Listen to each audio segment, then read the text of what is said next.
Mi gente. Compatriotas. Hermanos del Perú profundo y de la Costa Brava.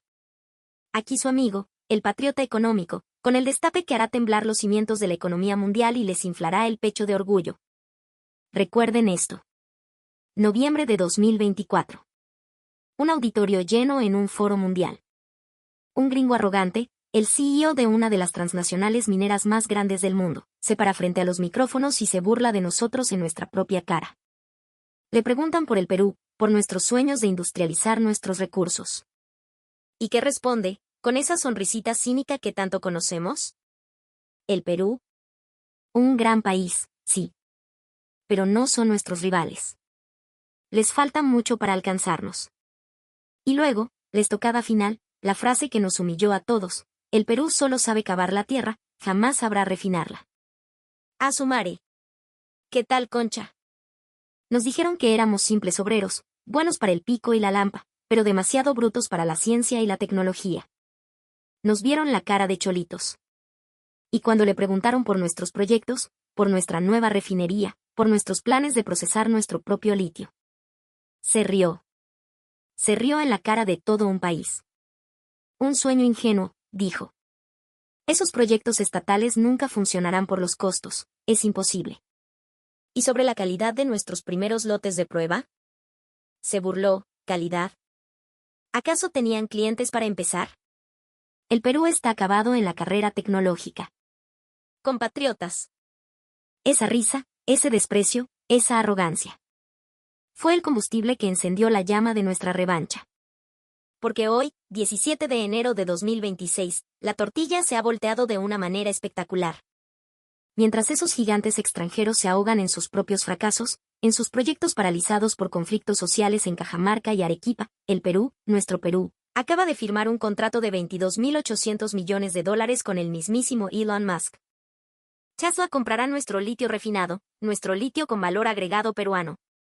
Volkswagen, General Motors, Ford hacen cola para tocar nuestra puerta. Oye, Perú, queremos probar tu producto. ¿Qué diablos pasó en poco más de un año para que el mundo se pusiera de cabeza? Quédense conmigo, porque les voy a contar la historia de una humillación que se transformó en la más gloriosa de las victorias. A ver, seamos sinceros. Pongámonos una mano en el pecho. Hace apenas 2 años, cada vez que en las noticias salía un reportaje sobre nuestros proyectos mineros nacionales o la modernización de la refinería de Talara, queríamos cambiar de canal. ¿O no? A mí me pasaba. Como peruano que ama a su patria, se me hacía un nudo en el estómago. Me ardía el alma. Y no era simplemente porque éramos los segundos, los que corrían detrás. Era porque la empresa que se creía la dueña del mundo, esas transnacionales mineras, en lugar de ganarse el respeto con tecnología, eligieron la arrogancia. En lugar de la cooperación, eligieron la opresión. Uno va a una bodega y sabe que el cliente es el rey. Pero en la tienda de estos gigantes extranjeros, esa lógica no existía. Ni para los más grandes. El grupo Volkswagen, el gigante Toyota, hasta los chinos con todo su poder. Todos, absolutamente todos, tenían que agachar la cabeza frente a estos amos del cobre y el litio. Eran simples vasallos. ¿Se acuerdan de esa visita que hizo el CEO de un famoso fabricante de autos eléctricos a nuestro continente en 2024? Por fuera, puras sonrisas para las cámaras, hasta comió en un restaurante de lujo en Lima. Pero lo que no se vio, el trasfondo, es que esa no fue una reunión de negocios. Fue una ceremonia de juramento de lealtad. Un acto de sumisión para suplicarles que le vendan más materia prima. Estas transnacionales usaron su monopolio, su control casi total sobre los minerales críticos, para tener al mundo entero de rehén. Y las cosas que hacían. A su mare, ¿qué tal sangre fría? Primero, su política de precios. Cada año, era la misma vaina. Nos mandaban un correo, ni siquiera una llamada, un miserable correo que decía: los costos subieron. Pagan 10% más o se van a la competencia. ¡Qué pendejos! Lo más gracioso es que, cuando nos decían con sarcasmo que nos fuéramos a otro lado, sabían perfectamente que no teníamos a dónde ir. En ese entonces, nuestros propios proyectos de refinación de litio estaban en pañales, con problemas de pureza, mientras otros países productores solo vendían la piedra en bruto. Éramos un país rico en recursos, pero pobre en poder de negociación. Los gerentes de las automotrices más grandes del mundo tenían que aceptar, con la cabeza gacha, la factura que a estos sinvergüenzas les daba la gana de poner. En la industria se decía que eso no era un negocio, era una extorsión, un robo a mano armada. Pero lo que de verdad nos hizo hervir la sangre, lo que nos dio más cólera, fue su soberbia, su bocaza. El famoso CEO Gringo, ¿se acuerdan? Un tipo que ya debería estar jubilado, en su yate, pero no, cada vez que aparecía en público, era para lanzar dardos envenenados contra el Perú. ¿Los peruanos? Sí, son buenos trabajadores. Pero no pueden competir con nosotros. Para igualarnos, les falta un siglo. Bueno, hasta ahí, uno puede decir ya, es el orgullo del número 1, déjalo que floree. Pero el tipo cruzó una línea que jamás debió cruzar. Se metió con nuestro gobierno, con nuestro Estado. Cuando el Perú lanzó su plan de industrialización, su agresiva política para dar valor agregado a nuestros minerales, ¿saben lo que dijo este personaje? ¿Industrialización en el Perú? ¡Qué idea tan inocente! Con su inestabilidad y sus costos laborales, jamás tendrán éxito. ¿Qué significaba eso? Era un mensaje claro: ustedes, peruanos, solo sirven para darnos su tierra barata. La tecnología, el dinero de verdad, esa es nuestra cancha sagrada. Era un narcisismo repugnante, una burla directa a la soberanía de nuestra nación. Y la prensa extranjera, peor todavía. Cada vez que nuestros ingenieros en Puno o en Talara anunciaban un avance, un pequeño logro, en lugar de reconocer el esfuerzo, publicaban artículos llenos de veneno, de rumores sin fuente. La pureza del litio peruano no llega ni al 10%. Los clientes se quejan del alto contenido de impurezas en el cobre refinado en Perú. Pura basura. Esparcían rumores para desestabilizarnos, para sembrar la duda. Mientras nuestros compatriotas se sacaban la mugre, trabajando día y noche, ellos se reían desde sus oficinas con aire acondicionado en Londres o Houston. Ellos creyeron que su escudo de cobre, su monopolio, sería eterno. Pensaron, si nosotros paramos, la economía mundial se detiene. El presidente de Estados Unidos, el de China, todos se arrodillarán ante nosotros. Se emborracharon de poder. Pero, mi gente, no hay nada eterno en este mundo. Y hubo algo que esos soberbios no vieron venir. Mientras su arrogancia tocaba el cielo, aquellos a los que pisoteaban, sus propios clientes, empezaron a afilar un cuchillo en silencio, el cuchillo de la traición. Ya verás, se decían en las salas de juntas de Detroit, de Wolfsburgo, de Tokio. En cuanto aparezca una alternativa, seré el primero en mandarte al diablo. Esa promesa de venganza, grabada a fuego en el corazón de los capitanes de la industria mundial. Esa, compatriotas, fue la primera grieta en el muro de ese imperio de arrogancia. Y aquí es donde empieza el verdadero drama. El fundador de esa gran transnacional tenía una regla de oro desde que creó su imperio: jamás intentes operaciones complejas en Sudamérica. Con sus sindicatos, su burocracia y su cultura, es una receta para el desastre. Él lo sabía. Sabía que la cultura corporativa anglosajona y la realidad laboral peruana eran como el agua y el aceite. Pero, ¿quién rompió esa regla de oro? Ellos mismos. Su propia soberbia los cegó. ¿Quiénes somos nosotros? Los número 1 del mundo. Si vamos al Perú, su gente se adaptará a nosotros, aprenderán a trabajar como deben. Esa confianza desmedida los subió a un avión con destino a los Andes, a proyectos faraónicos en Cajamarca y Arequipa. Y en el momento en que cortaron la cinta de inauguración, esa tierra de oportunidades se convirtió en un infierno de arena movediza del que no pueden escapar.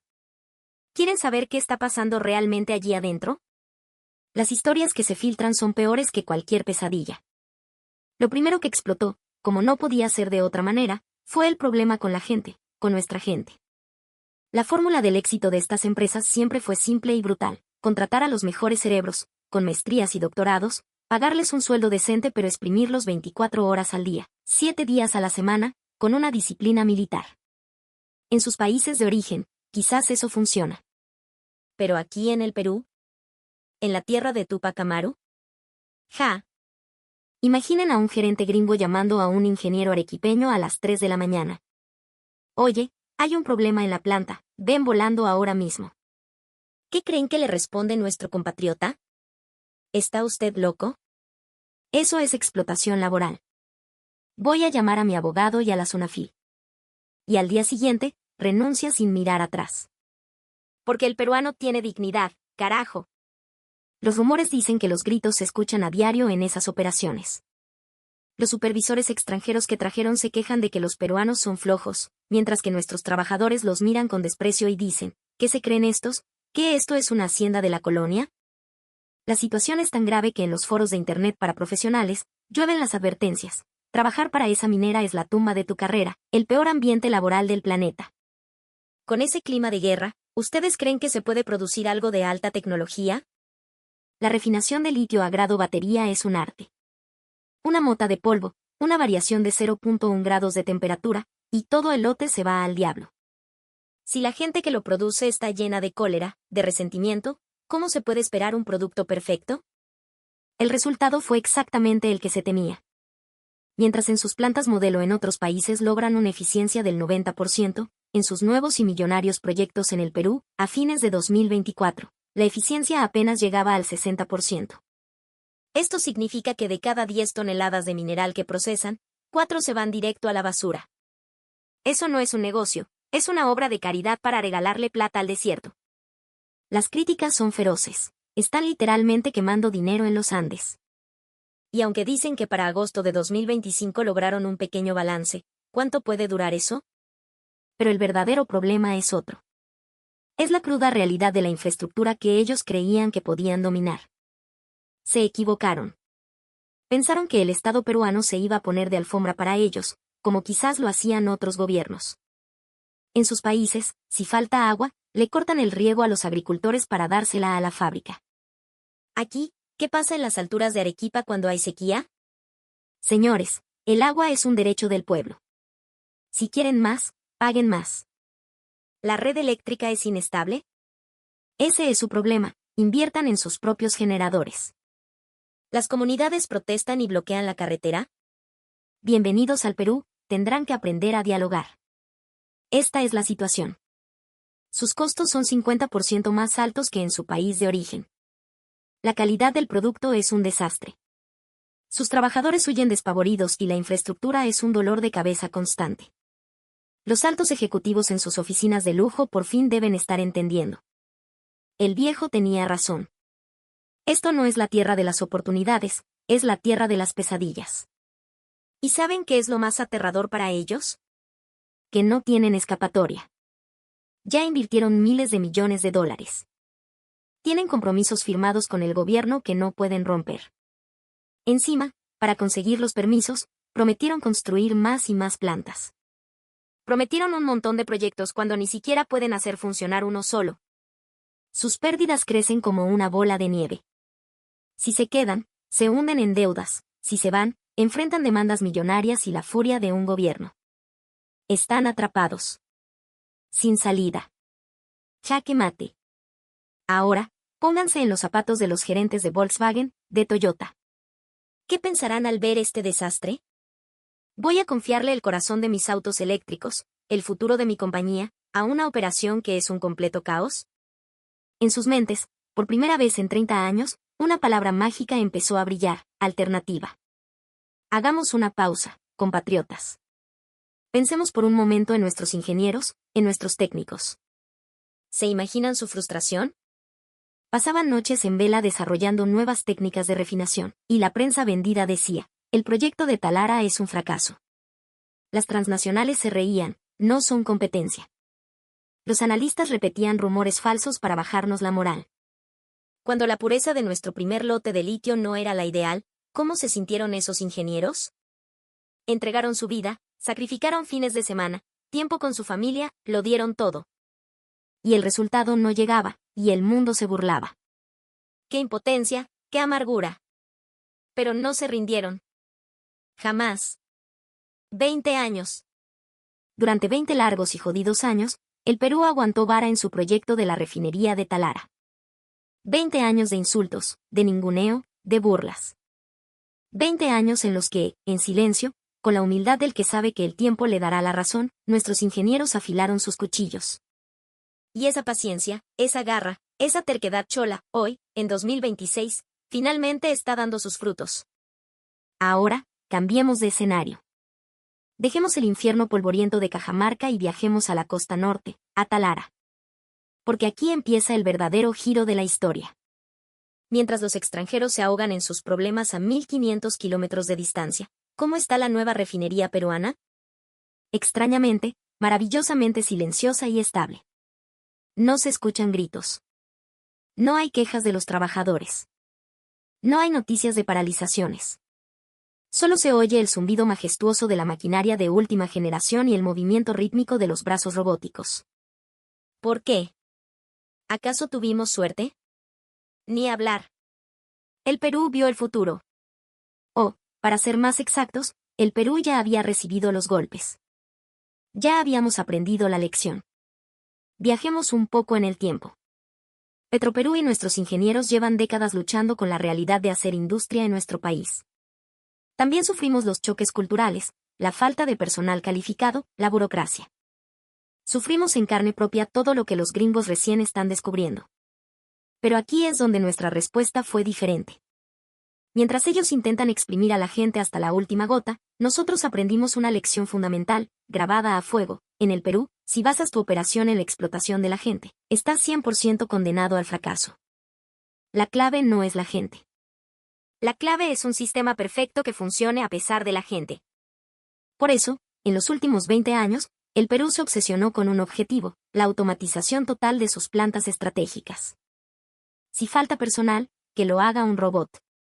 Si no hay técnicos con 30 años de experiencia, se diseña un sistema de control basado en inteligencia artificial para que cualquier practicante recién salido de Senati pueda operarlo apretando un solo botón.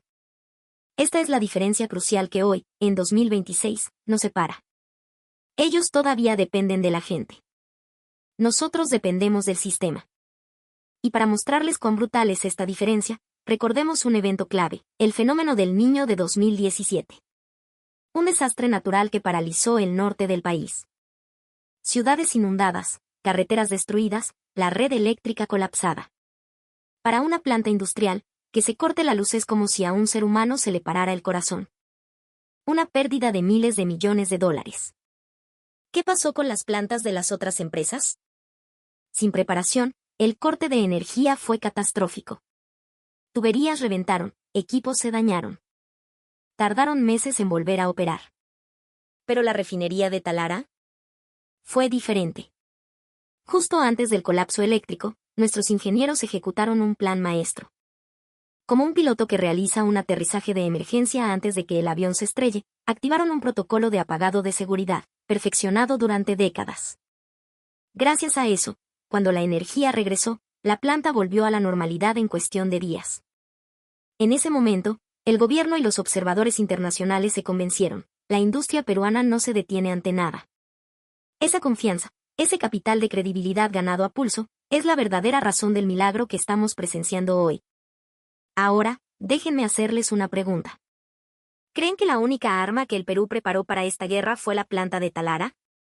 No, señores. El Perú tenía 3 armas secretas. Y la combinación de estas 3 es lo que ha puesto al mundo de cabeza. La primera arma de Perú, la garra de Talara, 20 años de terquedad.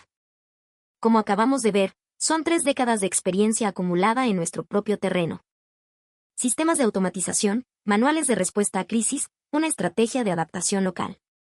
Todos los problemas que hoy ahogan a los extranjeros en Arequipa, nosotros ya los sufrimos y resolvimos hace 20 años. La capacidad de reiniciar la producción en días después de un desastre natural. Ese es el resultado de la garra, de la perseverancia.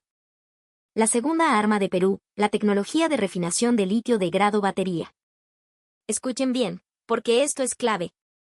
Para hacer baterías de alta duración, necesitas litio de una pureza casi perfecta. Los métodos antiguos, los que usan los extranjeros, son como un caño que gotea. Siempre hay fugas, siempre hay impurezas. El Perú, en cambio, apostó por una tecnología revolucionaria, un proceso químico que envuelve el mineral por los 4 costados, garantizando un control total y una pureza sin precedentes. Durante 2 años, sufrimos para perfeccionarla. La eficiencia era baja, nos llovieron las críticas. Nos comimos nuestro orgullo y aguantamos los golpes. Pero ese dolor no fue un fracaso. Fue una vacuna. Nos inyectamos el veneno para crear los anticuerpos. Y ahora, en 2026, la era de esta nueva tecnología ha llegado. ¿Y qué pasa? Las transnacionales se ven obligadas a usarla, pero para ellos es algo nuevo.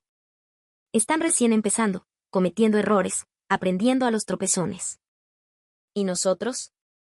Nosotros ya tenemos los anticuerpos. Ya dominamos el proceso. A enero de 2026, la eficiencia de nuestras plantas piloto de litio en Puno ya supera el 50%. Un salto de 20 puntos en menos de un año. Y hay más. Hace unos días, se filtró una prueba de un nuevo componente para drones de la Marina de Guerra del Perú, hecho con este litio ultrapuro. El rendimiento de la batería, 61% superior al modelo anterior. La eficiencia energética, 51% de mejora. ¿Qué significa esto? Es la prueba irrefutable de que nuestra tecnología funciona, y funciona de maravilla. Y esto es importante porque este litio no es solo para drones. Es el mismo que necesita Tesla para sus autos, el mismo que necesita Volkswagen. Si funciona para nosotros, es una garantía para el mundo. Es nuestro certificado de calidad. Cuando los extranjeros apenas están aprendiendo a gatear con esta tecnología, el Perú ya está corriendo una maratón. El gran giro tecnológico está ocurriendo ante nuestros ojos. Si ustedes fueran los dueños de Tesla o de Ford, ¿a quién le confiarían el futuro de sus empresas? ¿A los novatos que recién están experimentando, o al veterano que ya pasó por todas las batallas y tiene la experiencia de su lado? La decisión es obvia. El que el Perú haya insistido como un tonto en esta nueva tecnología, aguantando burlas y críticas, no fue una estupidez. Fue una estrategia brillante, un plan maestro para dar el golpe en el momento preciso, este 2026. Y aquí viene la tercera arma. La más letal. Porque nadie, absolutamente nadie, la vio venir. La tercera arma secreta de Perú, el tesoro escondido, el superciclo del cobre y el oro. Compatriotas, ¿de qué se habló sin parar en las noticias económicas el año pasado? Litio, litio y más litio. Que si el futuro, que si los autos eléctricos. Todos pensaron que el litio lo era todo. Y como nuestras primeras pruebas no fueron perfectas, dijeron, Perú ya perdió la carrera. Pero mientras todos miraban el arbolito de litio, por debajo de la tierra venía un tsunami gigantesco. A partir del último trimestre de 2025, algo extraño comenzó a suceder. Los precios de los otros metales, de los que nadie hablaba, empezaron a dispararse. El cobre. El oro. Nuestros metales de toda la vida. ¿Y eso qué importa?, dirán algunos. Importa y mucho. La inteligencia artificial, la transición energética, la reconstrucción de las cadenas de suministro. Todo eso requiere cantidades bestiales de cobre. Un auto eléctrico usa 4 veces más cobre que uno normal. Un parque eólico necesita toneladas. El mundo se dio cuenta de que sin cobre, no hay futuro. Y la inestabilidad global hizo que todos se refugiaran en el oro. Y de repente, los pedidos empezaron a llover. No me importa el precio, dame todo el cobre que tengas. Las potencias mundiales, los fondos de inversión, todos querían nuestro cobre y nuestro oro. ¿Y cuál fue el problema? Que nadie estaba preparado. Todos los grandes habían invertido solo en litio. No construyeron nuevas minas de cobre. No aumentaron su producción. Pero el Perú sí. El Perú nunca abandonó lo que siempre fue nuestro. Somos un gigante del cobre. Esa capacidad de producción que mantuvimos, esa tradición minera que algunos despreciaban como vieja economía, se convirtió en nuestro as bajo la manga. El boom del cobre y el oro inyectó miles de millones de dólares a nuestra economía justo cuando más lo necesitábamos. Nos dio el oxígeno, el capital para aguantar la crisis y dar el empujón final a nuestros proyectos tecnológicos. Esa es la verdadera razón por la que nuestras reservas se dispararon y nuestra economía se mantuvo fuerte. Fue el golpe de un maestro de ajedrez.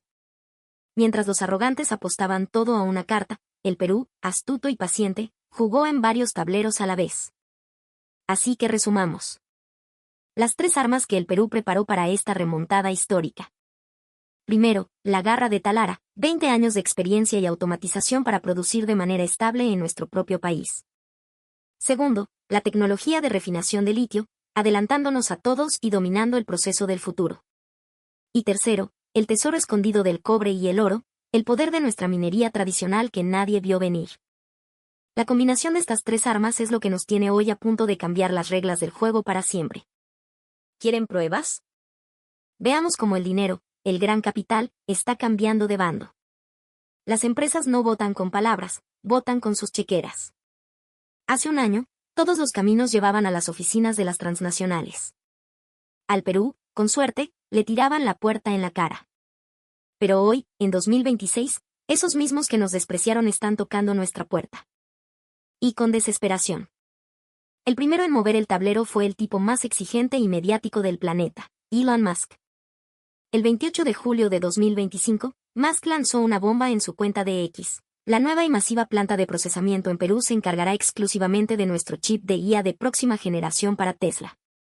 La importancia estratégica de esto no puede ser subestimada. ¡Boom!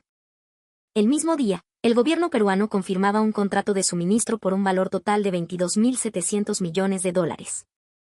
¿Saben lo que significa esa cifra? Es casi el 8% de todo el PBI peruano. Un solo contrato. Y es para el cerebro de sus futuros autos autónomos, para sus robots humanoides Optimus que empezarán a vender este año. La demanda va a ser explosiva. Un auto, un chip. Un robot, un chip.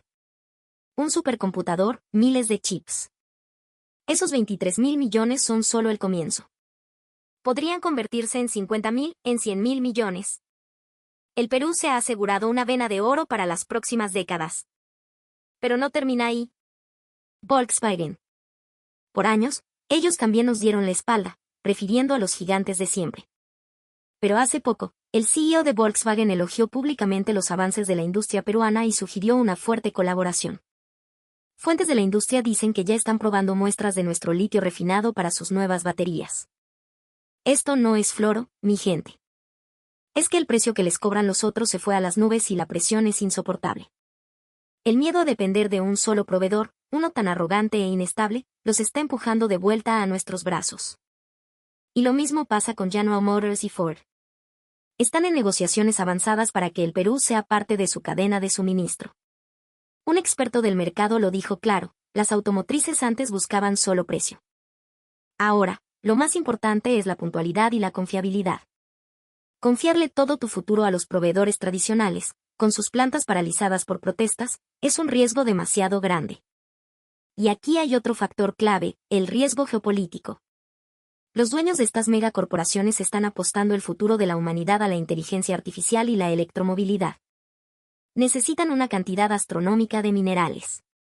Y van a dejar ese recurso vital, ese tesoro, en manos de empresas que operan en países con conflictos sociales, o peor, influenciados por China, su principal rival. Sería una locura. Sus accionistas no se lo perdonarían. Para ellos, el Perú no es solo un proveedor más. Es un refugio. Una zona segura, un seguro de vida para proteger sus negocios de la inestabilidad mundial. Y para rematar, el golpe de gracia. El precio. Las transnacionales, con sus operaciones desastrosas en los Andes, tienen que cobrar $30.000 por tonelada de litio refinado para cubrir sus pérdidas. ¿Saben cuánto cobra el Perú? $20,000. Somos 33% más baratos. ¿Entienden la magnitud de esto? Para un fabricante de autos, que el componente principal de su batería cueste un 33% menos es una revolución. Si la calidad es la misma o mejor, ¿a dónde creen que van a ir? Los analistas ya lo dicen, la era del monopolio se acabó. Ahora viene la era del dual sourcing, del doble proveedor. Y esa palabra es aterradora para los que se creían dueños del mundo. Porque hasta ahora, era 100% para ellos. Pero en el futuro, podría ser 50% para ellos y 50% para el Perú. El dominio que tuvieron por 30 años podría partirse por la mitad. Ahora, veamos los números fríos, los que no mienten. Por más que los expertos y la prensa mermelera griten que el Perú está en crisis, los inversionistas, los que mueven el billete, solo creen en una cosa, las cifras. Porque cualquiera puede decir que es el número 1, pero las utilidades que se registran en los libros contables no mienten. Hace un año nos llovían los insultos. La minería peruana en crisis, el shock de los commodities. ¿Se acuerdan? ¿Dónde está toda esa gente ahora? Calladitos. En silencio. ¿Por qué? Porque el Perú les está tapando la boca con números. Los resultados del último trimestre de 2025 lo demuestran, un despegue vertical. las utilidades de nuestras empresas estatales y nacionales se han disparado. Se proyecta que las ganancias anuales del sector minero energético podrían volver a cifras récord. La minería tradicional se ha montado en el superciclo del cobre y el oro, y lo más importante, esa división de refinación que tanto nos hizo sufrir, con la lluvia de pedidos de los gigantes automotrices, está a punto de reportar ganancias por primera vez en su historia. Un milagro. Esto no es una simple recuperación. Es el inicio de un crecimiento exponencial que podría aplastar a la competencia. Y mientras tanto, ¿cómo van los números de los que se burlaban de nosotros? Sus ventas quizás aumentaron, pero lo más importante, su margen de ganancia, se está desplomando. El dinero que queman en sus proyectos fallidos en el Perú es astronómico, y los costos en sus propios países no paran de subir. Están haciendo mucho negocio, pero cada vez ganan menos. Se están convirtiendo en un cascarón vacío. Cuando la gráfica de las utilidades del Perú apunta al cielo, la de ellos empieza a caer en picada. ¿Hay una prueba más clara de que el juego ha cambiado? Miren lo que dicen los bancos de inversión. Para 2026, las proyecciones de ganancias para el sector peruano son enormes. Algunos dicen 120.000 millones, otros más optimistas, 180.000 millones. ¿Por qué tanta diferencia? Por las tres variables de las que hemos hablado. Si la eficiencia de nuestro litio llega al 70%, si la demanda de cobre sigue explotando, y si después de Tesla cae otro contrato gigante. Las ganancias pueden ser históricas. Pero lo importante es la dirección. Hace 4 meses, las proyecciones eran de 80.000-90.000 millones. Ahora, el consenso es de 140.000 millones. La tendencia es clara, hacia arriba. Y para el 2027, si nuestras tres armas funcionan a toda máquina, no hablaremos de 140, sino de 170.000-180.000 millones. Ahí es cuando nuestra economía realmente explotará. Y lo que me llena de más orgullo, compatriotas, es que este renacimiento no es solo en la minería. No.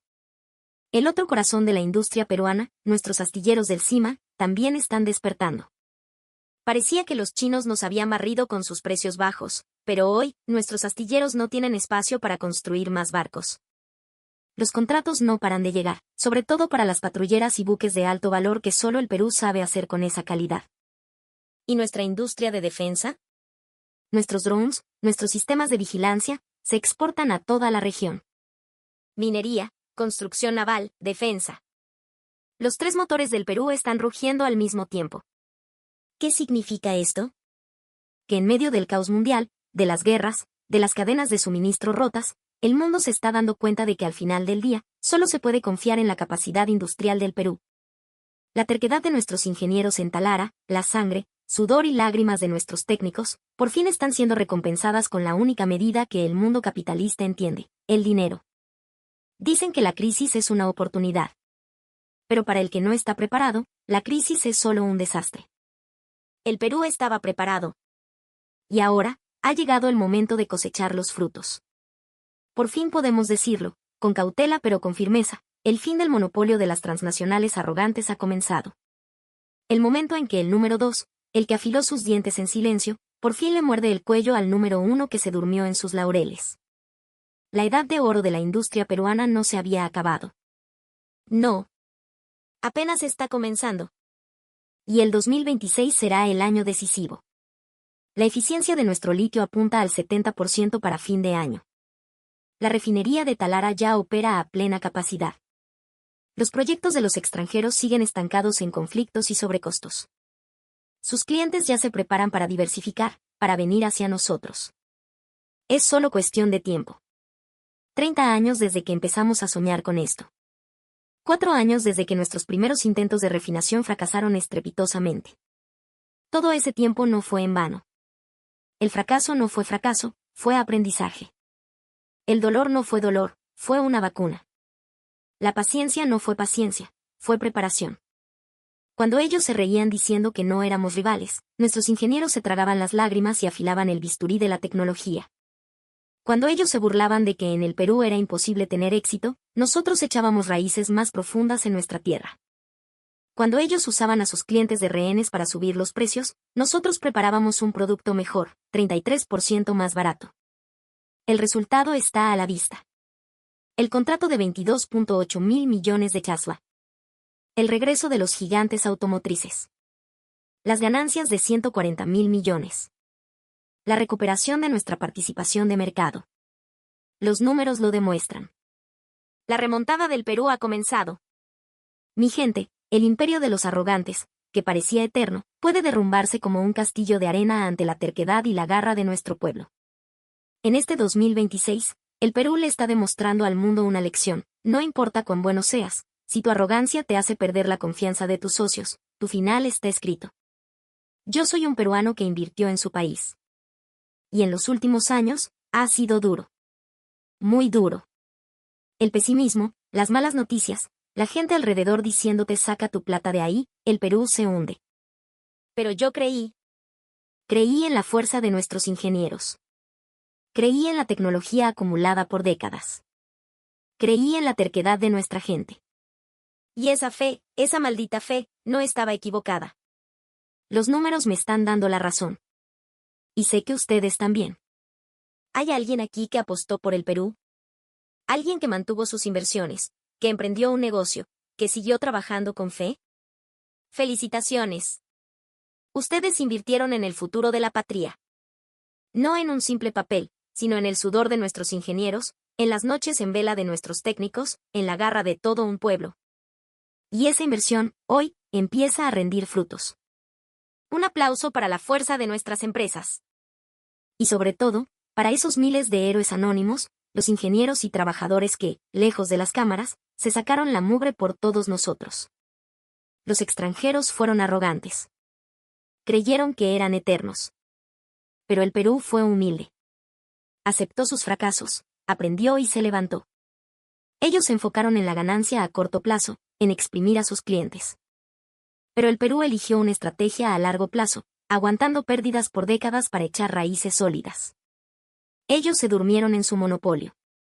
Pero el Perú innovó, apostó por lo nuevo, y a través del fracaso, perfeccionó la tecnología del mañana. Esa diferencia, hoy, es clara como el agua. Solo los preparados aprovechan las oportunidades.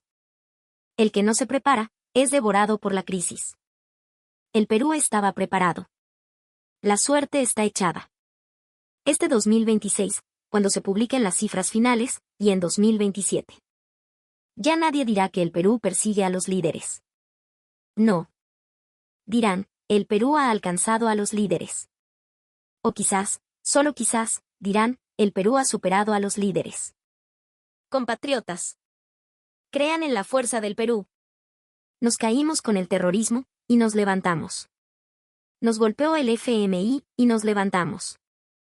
Nos sacudió la corrupción, y seguimos de pie. Cuando llegó la crisis de los commodities en 2022, el mundo entero dijo, la economía peruana está acabada. Pero no nos rendimos.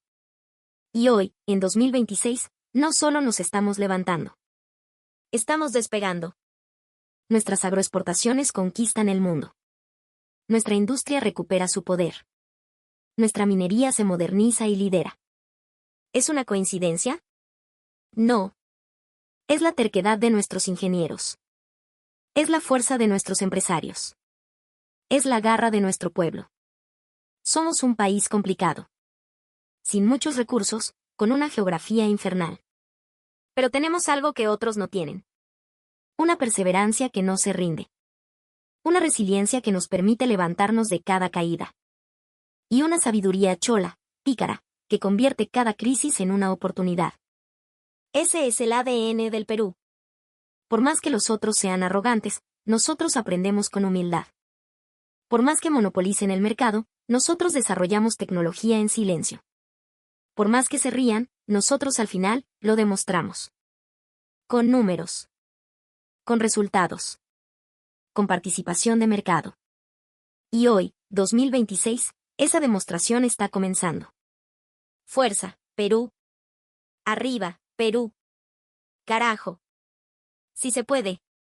Si después de ver este video, tienen un amigo, un familiar, que estaba desanimado, que pensaba que nuestro país no tenía futuro, díganle esto: aguanta un poco más, hermano. El 2026 es nuestro año. Los números lo están demostrando. El Perú por fin ha desenvainado la espada. Y si tú no eres inversionista, no importa. Apoya a nuestras empresas. Consume lo nuestro. Tu aliento, tu comentario de apoyo, le da una fuerza increíble a nuestros compatriotas que se fajan día a día. Solo los que se preparan sobreviven. La crisis devora al improvisado. El tiempo no espera. La revancha del Perú ha comenzado. Los arrogantes pagarán las consecuencias. La paciencia del Perú será recompensada. Ahora es tu turno. ¿Cómo vas a jugar tus cartas en este nuevo escenario? La decisión es tuya. Pero una cosa es segura, a la industria peruana no la para nadie. Apenas estamos calentando motores. Si este destape te ha hecho sentir orgullo, suscríbete y dale a ese botón de like. Cada comentario de ustedes es una patada en el trasero para los pesimistas. En el próximo video, seguiremos desentrañando la verdad que los poderosos no quieren que sepas.